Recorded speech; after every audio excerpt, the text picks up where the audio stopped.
नमस्कार दोस्तों, डेट है आज की 5 अप्रैल 2022 और स्वागत है आपका एटोएल डिस्कशन में। 3 इश्यूज आज हम डिस्कस करेंगे। सबसे पहले ऑटिज्म से संबंधित इशू डिस्कस करेंगे, दूसरे नंबर पे माइग्रेंट वर्कर्स की वेलफेयर से संबंधित इशू और तीसरे नंबर पे इंडियन एक्सप्रेस का आर्टिकल डिस्कस करेंगे पाकिस्तान में चल रहे घटनाक्रम से संबंधित है। वैसे तो देखो ये आर्टिकल भी पाकिस्तान से ही संबंधित है, लेकिन इस आर्टिकल में कुछ ऐसे पॉइंट्स हैं जिनका ज़्यादा यूज़ नहीं है। तो इंडियन एक्सप्रेस का जो आर्टिकल है ना सी राजा मोहन का, वो ज़्यादा अच्छा है जो पाकिस्तान से संबंधित आज आया है, तो उसे हम डिस्कस करेंगे। ये कोट है जो आप इस्तेमाल कर सकते हो। अल्बर्ट आइंस्टाइन ने बोला था, I don't know in what weapons the world war 3 will be fought but 4th world war will be fought only through sticks and stones. इन्होंने पता ये बात क्यों बोली थी? इन्होंने ये बात इसलिए बोली थी क्योंकि 3rd वर्ल्ड वार अगर होता है ना तो उसमें न्यूक्लियर वेपन्स का इस्तेमाल होगा, और न्यूक्लियर वेपन्स का इस्तेमाल जब होगा ना तो वर्ल्ड पूरी तरह से तबाह हो जाएगा। वर्ल्ड पूरी तरह से तबाह हो जाएगा, कुछ बचेगा ही नहीं। तो फिर अगली जब बारी आएगी 4थे वर्ल्ड वार की, तो फिर लोग उस वर्ल्ड वार को लाठी और पत्थर से लड़ेंगे। इतनी तबाही मच जाएगी 3rd वर्ल्ड वार में कि कुछ बचेगा ही नहीं। तो फिर आगे अगर 4था वर्ल्ड वार हुआ भी नया तो फिर बस लाठी और डंडे ही बचेंगे लड़ाई लड़ने के लिए। तो न्यूक्लियर वेपन्स के बारे में अगर आपको कुछ लिखना हो ना तो इस कोड का आप इस्तेमाल कर सकते हो। चलिए डिस्कशन स्टार्ट करते हैं। फर्स्ट इंपॉर्टेंट आर्टिकल ऑटिज्म से संबंधित है। आप जीएस पेपर सेकंड के इस टॉपिक से आर्टिकल को रिलेट कर सकते हो। देखो, आर्टिकल की शुरुआत में एक स्टोरी का जिक्र किया जाता है। स्मिरन नाम के बच्चे की स्टोरी है। 2 साल की उम्र हो चुकी है स्मिरन की, लेकिन बावजूद इसके स्मिरन ने बोलना नहीं स्टार्ट किया है। 2 साल की उम्र में स्मिरन काफ़ी बेचैन रहता है और बहुत बार स्मिरन को उसके नाम से पुकारना पड़ता है, जब जाके वो रिस्पोंड करता है। कई देर तक लगातार स्मिरन घूमते हुए फैन को यानी पंखे को देखता रहता है, और अगर कोई उस फैन को स्विच ऑफ कर दे तो वो रोने लगता है। स्मिरन की मदर काफ़ी ज़्यादा चिंतित है स्मिरन की इस कंडीशन की वजह से, लेकिन स्मिरन के जो फादर हैं वो मदर के कंसर्न्स को इग्नोर कर देते हैं। लेकिन मदर डिसाइड करती है कि बच्चे को एसेस किया जाए, मतलब डॉक्टर के पास ले जाया जाए। तो डॉक्टर चेकिंग करके बोलते हैं स्मिरन जो है वो ऑटिज्म नाम के डिजीज से सफ़र कर रहा है। इमीडिएटली डॉक्टर्स ने स्मिरन को स्पीच एंड ऑक्यूपेशनल थेरेपी देना स्टार्ट किया। ऑक्यूपेशनल थेरेपी देखो उन लोगों को दी जाती है जिनको समझने में थोड़ी दिक्कत आती है। तो देखो अर्ली इंटरवेंशन हो गया, मतलब शुरुआत में ही इलाज स्टार्ट हो गया। आज सिचुएशन ये है, स्मिरन की एज जो है वो 7 साल हो चुकी है, और ऑटिज्म जिस डिजीज़ की हम बात कर रहे हैं बहुत कम फीचर्स बचे हैं स्मिरन में ऑटिज्म के। थोड़े बहुत चैलेंजेस अभी भी आते हैं, लेकिन अभी मेन स्ट्रीम स्कूल में एजुकेशन हासिल कर रहा है स्मिरन। लेकिन ये क्यों पॉसिबल हो पाया? पॉसिबल देखो इसलिए हो पाया क्योंकि स्मिरन की मदर ने इस बात की आवश्यकता समझी कि जल्दी से डॉक्टर से बात करनी चाहिए कि 2 साल की एज होने के बावजूद स्मिरन बोल क्यों नहीं रहा है और घंटों घंटे मतलब फैन को क्यों देखता रहता है। इसके बाद राइटर बोलते हैं, देखो जब बच्चे का जन्म होता है ना, किसी प्रकार की कोई फिजिकल डिसेबिलिटी हो तो वो दिख जाती है, पता लग जाता है सीधा सीधा। लेकिन इंटेलेक्चुअल डिसेबिलिटी का पता नहीं लगता क्योंकि बच्चा वैसे ही छोटा होता है। लेकिन धीरे धीरे बच्चा बड़ा होता है ना तो भी समझ में नहीं आता, लेट समझ में आता है। इवन अगर मदर या फिर फैमिली का और कोई सदस्य इसे पॉइंट आउट भी करता है कि बच्चे की ग्रोथ स्लो है या फिर बच्चे की डेवलपमेंट स्लो है, तो अक्सर ऐसे आर्गुमेंट्स देखने को मिलते हैं कि हमारी फैमिली में सभी ने लेट से बोलना स्टार्ट किया तो धीरे धीरे वो भी रफ्तार पकड़ लेगी और बोलना स्टार्ट कर देगी। ये भी देखने को मिलता है कि बच्चे के ना कोई सिबलिंग नहीं है, भाई बहन नहीं है, और अपार्टमेंट में कोई और बच्चा भी नहीं है जिसके साथ वो खेल सके, इसीलिए वो ऐसे बिहेव कर रहा है।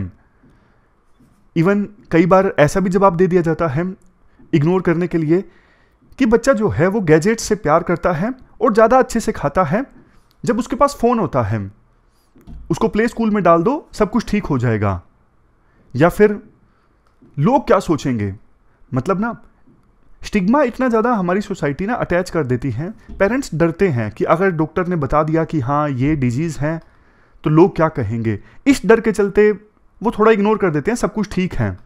लेकिन वो चीज़ कितनी बड़ी हो जाती है उन्हें बाद में महसूस होता है कि उन्होंने कितनी बड़ी गलती कर दी। क्योंकि अर्ली इंटरवेंशन जब हो जाता है ना, यानी शुरुआत की एज में ही 0 से 3 साल की एज के बीच में जब इलाज स्टार्ट हो जाता है ना, तो ब्रेन को मॉड्यूलेट करना आसान होता है, ब्रेन को मोल्ड करना आसान होता है। उसके बाद भी ऐसा नहीं है कि ऑटिज्म का इलाज नहीं हो सकता, लेकिन बहुत मुश्किल हो जाता है। फिर ब्रेन को मोल्ड करने में ना ज़्यादा एफर्ट्स लगाने पड़ते हैं, ये दिक्कत है। तो अब इसके बाद राइटर ना बहुत सारे सिग्नल्स देते हैं, मतलब बताते हैं ये सब अगर साइंस देखने को मिले ना बच्चे में शुरुआती एज में ही, तो इसका मतलब डॉक्टर से चेकअप करवाने की आवश्यकता है। साइंस जैसे कि अगर देखो बच्चा पेरेंट्स की तरफ स्माइल नहीं पास करता है, इवन पेरेंट्स जब स्माइल दें तो बच्चा स्माइल रिटर्न नहीं करता है, आई कॉन्टैक्ट अगर बच्चा अवॉइड करता है, जेस्चर्स का यूज़ नहीं करता है, ना ही दूसरों के एक्शंस को इमिटेट करता है। आमतौर पर बच्चों की ये टेंडेंसी होती है कि बच्चे दूसरों के एक्शंस की कॉपी करते हैं, लेकिन अगर बच्चा दूसरों के एक्शंस की कॉपी नहीं करता है, वो अपने पेरेंट्स की तरफ नहीं देखता है, इवन पेरेंट्स जब बच्चे को उसके नाम से पुकारते हैं, बाकी बच्चों के साथ खेलने में अगर बच्चा कोई इंटरेस्ट नहीं दिखाता है, खिलौने से खेलने के बजाय वो खिलौनों को लाइन में लगा देता है, अपना इंटरेस्ट नहीं शेयर करता है किसी भी पेरेंट के साथ कि मुझे क्या चाहिए, क्या करना है। आमतौर पे बच्चे बहुत जिद्दी होते हैं ना कि मुझे खेलना है, मुझे मोबाइल चाहिए, मुझे ये चाहिए, लेकिन वो बच्चे जो ऑटिज्म का शिकार होते हैं ना, वो इंटरेस्ट नहीं शो करते अपने किसी भी पेरेंट को, यानी ना मदर को ना फादर को। वो ऑब्जेक्ट्स के साथ ज़्यादा अटैच फील करते हैं बजाय के लोगों के। मूविंग ऑब्जेक्ट्स जैसे फ़ैन है यानी पंखा है, उसको देखने में उन्हें काफ़ी अच्छा लगता है, वो घंटों तक मूविंग ऑब्जेक्ट्स को देखते रहते हैं। इसके अलावा कुछ और साइंस जैसे चिपचिपे पदार्थ उन्हें बिल्कुल अच्छे नहीं लगते, लेकिन पानी के साथ खेलना उन्हें अच्छा लगता है, खास करके पानी को अपने ऊपर ही गिराना। कुछ तरह के फूड वो नहीं खाना चाहते, राइस को नहीं टच करना चाहते अपनी फिंगर्स के साथ, और खाना ख़त्म करने के लिए बहुत ज़्यादा समय लगता है, वो लेते हैं। जब उनका रूटीन बिगड़ जाए तो वो चिड़चिड़े होने लग जाते हैं, रोने लग जाते हैं। टीवी में अगर कुछ डायलॉग या फिर कुछ लाइंस सुनते हैं तो बार बार उन्हें ही रिपीट करते हैं। सोने में काफ़ी दिक्कत आती है। तो ये कुछ साइंस राइटर बताते हैं, अगर पेरेंट्स बच्चे में इन साइंस को देखें ना शुरुआत में ही, तो जल्दी से वो डॉक्टर से संपर्क करें। सबसे पहला पॉइंट ऑफ कॉन्टैक्ट तो देखो पीडियाट्रिशियंस होने चाहिए। पीडियाट्रिशियंस मतलब बच्चों के डॉक्टर, जो चाइल्ड स्पेशलिस्ट होते हैं। देखो जो अच्छे प्रैक्टिशनर होते हैं ना, तो वो तो इवन 18 महीनों की एज में भी रेड फ्लैग पकड़ लेते हैं, उनको एक्सपीरियंस होता है। तो उस समय जब एक बार आइडेंटिफाई हो जाए कि बच्चा ऑटिज्म से सफ़र कर रहा है, तो बच्चे को असेस किया जाना चाहिए एक टीम के द्वारा। उस टीम में ऑक्यूपेशनल थेरेपिस्ट वाले हों, स्पेशल एजुकेटर, स्पीच थेरेपिस्ट और फिजियोथेरेपिस्ट भी हों। तो इस टीम के द्वारा मतलब सदस्यों के द्वारा मिल के एक प्लान तैयार किया जाए कि बच्चे को कैसे ट्रीटमेंट दी जानी चाहिए। मतलब टीम के अंदर बच्चे की ट्रीटमेंट को लेकर कम्युनिकेशन होना जरूरी है। इसके बाद बच्चे को एक कम्बिनेशन ऑफ थेरेपी दी जाए, यानी अलग अलग तरह की थेरेपी दी जाए डेली, ऑलमोस्ट 1 से 2 घंटे के बीच में। स्पेशल एजुकेशन दी जाए। पेरेंट्स को भी एजुकेट करने की आवश्यकता है कि घर पर आप बच्चे से कैसे डील करोगे। इवन आवश्यकता पड़े तो आप जो एक्सटेंडेड फैमिली हैं, यानी जैसे जो रिश्तेदार में लोग होते हैं, उनको भी आप एजुकेट कीजिए कि किस प्रकार का इन्वायरमेंट हमें बच्चे को प्रोवाइड करना है। तो बात देखो यही दोहराई जाती है अंत में, अगर अर्ली इंटरवेंशन हो जाता है ना 0 से 3 साल की एज के बीच में, तो रिमार्केबल प्रोग्रेस देखने को मिलती है और बच्चे का इलाज हो जाता है। बट अगर लेट हो जाते हैं ना पेरेंट्स बच्चे को डॉक्टर के पास ले जाने में, तब फिर काफ़ी एफर्ट्स लगते हैं ऑटिज्म को ठीक करने में। जाहिर तौर पर कोई भी मदर या फिर फादर ऐसा बिल्कुल नहीं चाहेगा, तो इसलिए जागरूकता ज़्यादा से ज़्यादा फैलाई जानी चाहिए ऑटिज्म के बारे में। यह हमने पूरा आर्टिकल डिस्कस किया अर्ली इंटरवेंशन से संबंधित। अब चलते हैं आगे। इसके बाद नेक्स्ट आर्टिकल माइग्रेंट्स से संबंधित है। आप जीएस पेपर 2 के इस टॉपिक से आर्टिकल को रिलेट कर सकते हो। देखो 2 साल पहले लॉकडाउन लगा था और आपने देखा जब लॉकडाउन लगा था किस प्रकार से माइग्रेंट वर्कर्स सैकड़ों किलोमीटर्स और कई केसेस में तो इवन हजारों किलोमीटर्स की यात्रा तय करके अपने घर पहुंचे, मतलब बहुत सारी यातनाएं उन्होंने झेली। तो सरकार जागी, मतलब माइग्रेंट्स पर जब नज़र गई मीडिया की तो सरकार भी जागी। सरकार ने कई सारे स्टेप्स लिए, जैसे one nation one ration card, migrant workers कहीं पर भी जाएं उन्हें राशन मिलेगा। ARHC affordable rental housing complex scheme launch की, ई श्रम पोर्टल वर्कर्स को रजिस्टर करने के लिए, और सरकार ने माइग्रेशन पॉलिसी का ड्राफ्ट भी तैयार किया। राइटर कहते हैं लेकिन देखो अभी भी कोई कॉम्प्रिहेंसिव पॉलिसी या फिर कॉम्प्रिहेंसिव कानून माइग्रेंट वर्कर्स को की वेलफेयर सुनिश्चित करने के लिए नहीं आ पाया है। 3 इशू हैं अगर सरकार एक कॉम्प्रिहेंसिव माइग्रेशन पॉलिसी बनाना चाहती है ना, 3 चीज़ों पे ध्यान दे। सबसे पहले तो देखो माइग्रेंट वर्कर्स का जो इशू है ना, इसमें पॉलिटिक्स काफ़ी इन्वॉल्व होती है। जैसे देखो एक होता है सोर्स स्टेट जहाँ से माइग्रेंट वर्कर जाते हैं, फॉर एग्जांपल यूपी बिहार। दूसरा जहाँ पर जाते हैं वो होता है destination state, for example Maharashtra या फिर गुजरात। अब देखो जहाँ पर जाते हैं ना वहाँ पे तो माइग्रेंट वर्कर्स का वोट होता नहीं है, तो वहाँ की जो पॉलिटिकल पार्टीज़ है ना वो सन ऑफ सॉइल इशू को बहुत रेज करती हैं कि ये लोग बाहर से आ रहे हैं, एम्प्लॉयमेंट ले रहे हैं, हमारे लोकल लोगों को एम्प्लॉयमेंट नहीं मिल रहा है। क्योंकि पता होता है डेस्टिनेशन स्टेट यानी फॉर एग्जांपल महाराष्ट्र या फिर गुजरात की पॉलिटिकल पार्टी को पता है इन माइग्रेंट वर्कर्स का वोट तो है नहीं, तो इनको कुछ भी कैसे भी डील करो हमारा कोई नुकसान नहीं होगा। जबकि इनके एम्प्लॉयमेंट के इशू को भुनाया जाएगा तो पॉलिटिक्स में हम सहानुभूति हासिल कर सकेंगे कि देखो इनकी वजह से एम्प्लॉयमेंट नहीं मिल रहा है। जबकि जो सोर्स स्टेट होता है वो बातें तो बड़ी करता है लेकिन कुछ करता नहीं है, जैसे बिहार यूपी हैं, बातें तो ये बड़ी बड़ी करेंगे पॉलिटिशियंस इन स्टेट्स के कि माइग्रेंट वर्कर्स देश की इकोनॉमी में कंट्रीब्यूट कर रहे हैं, लेकिन माइग्रेंट वर्कर्स को राहत पहुंचाने के लिए इन स्टेट्स के द्वारा कुछ खास किया नहीं जाता। तो ये तो हुआ देखो पहला चैलेंज कि माइग्रेंट वर्कर्स के इशू को ना पॉलिटिकल एंगल से देखती हैं अभी भी पॉलिटिकल पार्टीज। अब बात करते हैं दूसरा चैलेंज। पॉलिसी मेकर्स देखो अभी भी माइग्रेंट वर्कर्स को ना अनऑर्गेनाइज्ड वर्कर या फिर अर्बन पुअर की कैटेगरी में डाल देते हैं। जैसे मैं आपको एग्जांपल देता हूं, सरकार ये सोचती है चूंकि माइग्रेंट वर्कर्स शहरों में जाते हैं, वहां पे दूसरे जो गरीब लोग हैं ना उन्हीं के साथ इनको क्लब कर दिया जाता है। सरकार सोचती है कि गरीब लोगों के लिए स्कीम चलाएंगे तो माइग्रेंट वर्कर के लिए भी तो अपने आप चल गई ना, वो भी गरीब ही हैं। तो सरकार कोशिश करती है जैसे स्लम्स में डेवलपमेंट आए। सरकार ये नहीं सोचती कि माइग्रेंट वर्कर्स स्लम में रहता ही नहीं है, माइग्रेंट वर्कर बेचारा रहता है कंस्ट्रक्शन साइट्स पर, तो वो ना विकास से वंचित रह जाता है, वो सरकार की वेलफेयर स्कीम से ही वंचित रह जाता है। क्यों? क्योंकि सरकार ने पहले से डिसाइड कर लिया कि अर्बन पुअर के लिए वेलफेयर स्कीम चलाएंगे तो इसमें माइग्रेंट वर्कर भी आ जाएगा। लेकिन ये सोच गलत है। माइग्रेंट वर्कर्स को ना आपको अलग से हैंडल करना पड़ेगा, उनकी वेलफेयर के लिए अलग से स्टेप लेने पड़ेंगे। आप उनको अनऑर्गेनाइज्ड वर्कर या सिंपली अर्बन पुअर की कैटेगरी में नहीं डाल सकते। नेक्स्ट चैलेंज है डेटा की दिक्कत है। ऑफिशियल डेटा उपलब्ध ही नहीं है। अभी इतनी सारी दिक्कतें आए, जब देखो माइग्रेंट वर्कर्स के लिए स्कीम चलानी थी ना तो सरकार के पास कोई डेटा था ही नहीं कैसे उनकी वेलफेयर सुनिश्चित करने के लिए, कोरोना की वजह से जो लॉकडाउन लगा उनको राहत पहुंचाने के लिए उन तक स्कीम का लाभ पहुंचाया जाए, बड़ी दिक्कत आई।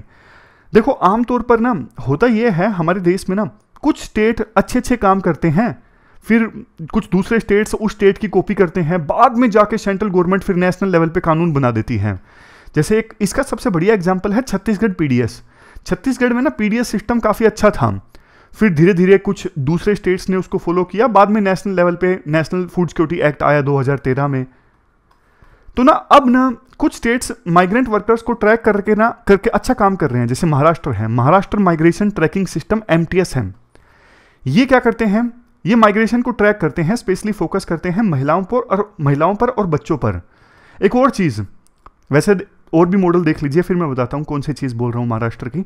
Chhattisgarh state migrant worker policy, इसमें देखो माइग्रेंट वर्कर्स को ना सोर्स पर ही रजिस्टर किया जाता है। जैसे छत्तीसगढ़ से कोई माइग्रेंट वर्कर जा रहा है तो वहीं पर उसे रजिस्टर कर लिया जाएगा और बाद में ट्रैक किया जाएगा using phone based outreach system.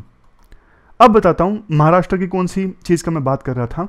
ये जो महाराष्ट्र MTS है ना, महाराष्ट्र माइग्रेशन ट्रैकिंग सिस्टम, इसमें महिलाओं पर और बच्चों पर फोकस किया जाता है। लेकिन एक अच्छी चीज, ये महाराष्ट्र MTS जो है ना वो women and child development department में मौजूद रहता है, ना कि लेबर डिपार्टमेंट में। आमतौर पर जो माइग्रेंट वर्कर्स का जो इशू है ना वो लेबर डिपार्टमेंट के अंतर्गत आता है। महाराष्ट्र एमटीएस को देखो अगर women and child development department में डाला गया है, इसका मतलब सरकार ये एक्नॉलेज कर रही है कि लेबर डिपार्टमेंट जो है वो माइग्रेंट वर्कर्स के इशू को अच्छे से नहीं हैंडल कर पा रही है, तभी एक डिफरेंट डायमेंशन देने की कोशिश की गई है। कम से कम माइग्रेंट वर्कर्स में जो महिलाएं और बच्चे हैं उनकी वेलफेयर सुनिश्चित की जा सके, इसे women and child development department के अंतर्गत डाल के। लेकिन राइटर कहते हैं देखो आपको ना मल्टी सेक्टोरल अप्रोच की आवश्यकता है, स्ट्रेटेजिक कन्वर्जेंस चाहिए कई सारी मिनिस्ट्रीज और डिपार्टमेंट के बीच में। इसके लिए उड़ीसा का प्लानिंग एंड कन्वर्जेंस डिपार्टमेंट जो है ये अच्छा काम कर रहा है। उड़ीसा का प्लानिंग एंड कन्वर्जेंस डिपार्टमेंट एक इंस्टीट्यूशनल मैकेनिज्म प्रोवाइड करता है ताकि कई सारे डिपार्टमेंट्स के बीच आपस में कोऑर्डिनेशन हो सके स्कीम्स को लेके। तो ये 3-4 चैलेंजेस हैं जिनको देखो सरकार को समझना चाहिए कॉम्प्रिहेंसिव माइग्रेंट पॉलिसी बनाने से पहले। तो ये कुछ पॉइंट्स जो थे माइग्रेंट वर्कर्स की वेलफेयर से संबंधित उनको हमने डिस्कस किया। अब हम चलते हैं आगे। इसके बाद नेक्स्ट जो आर्टिकल है वो पाकिस्तान में चल रहे घटनाक्रम से संबंधित है, सी राजा मोहन का इंडियन एक्सप्रेस से। आप जीएस पेपर 2 में जो इंडिया एंड नेबर्स वाला टॉपिक है ना वहां से इस आर्टिकल को रिलेट कर सकते हो। पाकिस्तान में अभी क्या चल रहा है देखो ना, पाकिस्तान में जो सरकार थी, इमरान खान प्रधानमंत्री थे, इनकी सरकार ने ना नंबर्स खो दिए। जैसे मैं आपको एग्जांपल देता हूं, मान लीजिए बीजेपी के पास अभी सीट्स हैं 300, मेजोरिटी के लिए चाहिए 272, लेकिन बीजेपी के जो 50 एमपीज हैं ना वो बीजेपी से अलग हो जाते हैं। ऐसा होगा तो क्या होगा, बीजेपी के पास में मेजोरिटी नहीं रहेगी। तो वही हुआ इमरान खान की पार्टी के साथ में, मतलब कई सारे एमपीज इनसे अलग हो गए थे, इनके जो सहयोगी दल थे उन्होंने समर्थन वापस ले लिया था। तो अपोजिशन जो है ना बार बार नो वोट कॉन्फिडेंस की मांग कर रहा था। इससे पहले कि नो वोट कॉन्फिडेंस आयोजित होता पाकिस्तान की नेशनल असेंबली में, उससे पहले इन्होंने क्या किया, प्रेसिडेंट को रेकमेंड कर दिया कि आप हाउस को डिसॉल्व कर दीजिए, और नो वोट कॉन्फिडेंस का जो प्रपोजल था उसको वहां के डिप्टी स्पीकर ने रिजेक्ट कर दिया। तो अब यह मामला पहुंचा है पाकिस्तान की सुप्रीम कोर्ट में। आज पाकिस्तान की सुप्रीम कोर्ट इस मामले पर सुनवाई करेगी। लेकिन देखो हमारे लिए, ये तो मैंने आपको घटनाक्रम बता दिया क्या क्या हुआ है, अब मैं बताता हूं हमारे लिए क्या काम का है। देखो पाकिस्तान के जो प्रधानमंत्री है ना इमरान खान, इवन चुने जाने से पहले भी ये यूएसए का काफी विरोध करते थे। इनके अनुसार हम यूएसए का वार क्यों लड़े। अब ना इनके एमपीज इनसे चले गए ना, ये फिर से यूएसए के खिलाफ काफी ज्यादा नफरत उगेलने लगे हैं। पब्लिक में इन्होंने बोला कि मुझे हटाया जा रहा है यूएसए के कहने पर। यूएसए के एक डिप्लोमेट मेन भूमिका निभा रहे हैं मुझे हटाने में, और ये मुझे हटाने की यूएसए की कंस्पायरेसी है। मतलब वो खुले आम यूएसए के खिलाफ बोल रहे हैं, और उन्होंने रशिया का जो इन्वेजन है ना यूक्रेन के अगेंस्ट, उसका भी पुरजोर क्रिटिसाइज किया। लेकिन देखो दूसरी तरफ जो वहां के आर्मी चीफ है ना बाजवा, उन्होंने यूएसए की तारीफ कर दी। उन्होंने कहा कि हम क्रिटिसाइज करते हैं रशिया के यूक्रेन के ऊपर इन्वेजन का। तो कुछ लोगों ने कहा इमरान खान जो यूएसए के साथ रिलेशंस को पूरी तरह से डिस्ट्रॉय करने पर तुले हैं ना, सिचुएशन को संभाल रहे हैं बाजवा। बट देखो एक चीज यहां पे देखने लायक है, इमरान खान ना आर्मी को खुले आम आर्मी का विरोध कर रहे हैं। वो भारत की फॉरेन पॉलिसी का समर्थन करते हैं कि भारत की जो फॉरेन पॉलिसी है इंडिपेंडेंट है। एक प्रकार से भारत की फॉरेन पॉलिसी का समर्थन करके वो आर्मी को क्रिटिसाइज कर रहे हैं, पाकिस्तान की आर्मी को, क्योंकि पाकिस्तान की आर्मी के हमेशा से लिंक रहे हैं यूएसए के साथ, और अभी भी पाकिस्तान की आर्मी चाहती है कि यूएसए के साथ अच्छे रिलेशंस हमारे मेंटेन रहें। बट देखो ऐसा करके इमरान खान ना बहुत ज्यादा रिस्क ले रहे हैं, क्योंकि अभी तक पाकिस्तान में जिसने भी पाकिस्तान की आर्मी का विरोध किया है ना बहुत ज्यादा, तो या तो वो जेल में गया है, या फिर वो विदेश में भाग गया है, या फिर उसका एग्जीक्यूशन हो गया है। तो इमरान खान काफी खतरनाक रास्ते पर चल रहे हैं, और उन्होंने ना पाकिस्तान के संविधान की तो धज्जियां उड़ा दी हैं। मतलब जिस प्रकार से उन्होंने राष्ट्रपति को रेकमेंड किया कि आप असेंबली को डिसॉल्व कर दीजिए, डिप्टी स्पीकर ने नो वोट कॉन्फिडेंस के रेजोल्यूशन को रिजेक्ट कर दिया, तो ये संविधान के अगेंस्ट था। आर्मी कहती है कि हम न्यूट्रल हैं इस पूरी पॉलिटिक्स में, लेकिन इमरान खान ने फिर से आर्मी को क्रिटिसाइज किया। आप न्यूट्रल नहीं हो सकते, एक ह्यूमन बीइंग कभी न्यूट्रल नहीं हो सकता, जानवर होते हैं न्यूट्रल। तो ये बात पाकिस्तान के प्रधानमंत्री ने बोल दी, अभी प्रधानमंत्री है नहीं वो, इमरान खान ने बोल दी पाकिस्तान की आर्मी के बारे में। देखो पहले क्या होता था मैं आपको बताता हूं। इमरान खान से पहले प्रधानमंत्री थे नवाज शरीफ, इवन उससे पहले थे जरदारी। ये लोग ना इंडिया के साथ रिश्ते सुधारना चाहते थे, लेकिन ना पाकिस्तान की आर्मी नहीं चाहती थी इंडिया के साथ रिश्ते सुधारना। लेकिन इस बार उल्टा हुआ, जो बाजवा है ना, बाजवा इंडिया के साथ रिश्ते सुधारना चाहते हैं। 2021 में, यानी पिछले साल, आपको याद होगा, एक बॉर्डर पर जो सीज फायर एग्रीमेंट है ना, वो रिवाइव किया गया था इंडिया के साथ। तब से बॉर्डर शांत है, अच्छी चीज है। अदरवाइज बॉर्डर पर हमारे जवान शहीद हो जाते हैं, उनके भी मारे जाते हैं। देखो, इंसान की तो मौत नहीं होनी चाहिए, चाहे वो दुश्मन देश का ही जवान क्यों ना हो। बात यह है, बाजवा अभी चाहते थे, राइटर के अनुसार बाजवा चाहते थे इंडिया के साथ शांति हो, लेकिन इमरान खान नहीं चाहते थे। ये उल्टा हो गया। इससे पहले सिविलियन लीडरशिप इंडिया के साथ रिश्ते अच्छा चाहती थी, आर्मी नहीं मानती थी। लेकिन इस बार बाजवा चाहते थे कि इंडिया के साथ रिश्ते इंप्रूव हो, इमरान खान नहीं मानने को तैयार थे। इमरान खान अड़ गए कि पहले इंडिया कश्मीर में जो स्पेशल स्टेटस को रिवोक किया गया है ना, उसे वापस ले, तब जाके हम इंडिया से बात करेंगे। और टर्निंग पॉइंट तब आ गया जब पिछले साल ISI के चीफ की अपॉइंटमेंट को लेकर तकरार पैदा हो गया पाकिस्तान के उस समय के प्रधानमंत्री इमरान खान और बाजवा के बीच में। इमरान खान जो फैज हमीद थे ना, उसी को ISI का चीफ रखना चाहते थे, लेकिन पाकिस्तान की आर्मी हटाना चाहती थी। तब यह साफ हो गया था कि पाकिस्तान की आर्मी और पाकिस्तान के उस समय के प्रधानमंत्री इमरान खान सेम पेज पर नहीं है। अब देखो, और भी बहुत सारी ऐसी चीजें हैं कि इमरान खान जो है ना, काफी खतरनाक रास्ते पर चल रहे हैं। इमरान खान ना इस्लामिक पॉलिटिक्स खेल रहे हैं, जो ये बहुत ही ज्यादा खतरनाक रास्ता है। आमतौर पे ये काम आर्मी किया करती थी पाकिस्तान की, लेकिन अभी उन्होंने स्पीच दी, उसमें उन्होंने इस्लाम का बहुत बार जिक्र किया। वो इस्लाम के नाम पर लोगों को मोबिलाइज करना चाहते हैं, और इससे जो पाकिस्तान की आर्मी है ना, वो भी भयभीत है। तो अब देखने वाली बात होगी कि क्या होता है पाकिस्तान के पूर्व प्रधानमंत्री इमरान खान का। क्या वो बच पाते हैं? मतलब इलेक्शन, उन्होंने बोला कि फिर से इलेक्शन कंडक्ट करवाए जाएं, तो देखने वाली बात होगी कि क्योंकि अब वो आर्मी के साथ फेवरेबल टर्म्स पर नहीं है। पहले तो आर्मी ने ही उन्हें सिलेक्ट किया था, ऐसा उन पर आरोप लगता है। तो क्या वो फिर से इलेक्शंस में जीत पाएंगे या फिर नहीं जीत पाएंगे? और अगर जीतेंगे तो वो किस प्रकार से पाकिस्तान की आर्मी के साथ बना के रखेंगे? अगर नहीं बना के रखेंगे तो फिर पाकिस्तान में इंस्टेबिलिटी बहुत ज़्यादा आने वाली है। और देखो, ये चीज़ हमारे लिए भी अच्छी नहीं है। मतलब आपका पड़ोसी देश कमज़ोर है ना, तब तक ठीक है, लेकिन घर बर्बाद नहीं होना चाहिए उसका। पाकिस्तान का घर बर्बाद होगा ना, दिक्कत इंडिया पर ही आएगी। पड़ोसी देश में शोर शराबा ज़्यादा होगा तो आप कैसे सुख की सांस ले सकते हैं, शांति से रह सकते हैं? क्योंकि अगर वहाँ पे सिविल वार जैसी सिचुएशन पैदा हुई तो हो सकता है आतंकवाद बढ़ जाए, इंडिया के खिलाफ नफरत उघेड़ के कोई पॉलिटिशियन उसका फ़ायदा उठाना चाहे। तो इसलिए इंडिया के हित में तो यही है कि पाकिस्तान स्टेबल रहे, कमज़ोर हो बट स्टेबल हो। तो ये पूरा आर्टिकल हमने डिस्कस किया सी राजा मोहन का, और हमारी आज की इस डिस्कशन में इतना ही है। आज हमने 3 इश्यूज डिटेल से डिस्कस किए। Thank you very much for discussion.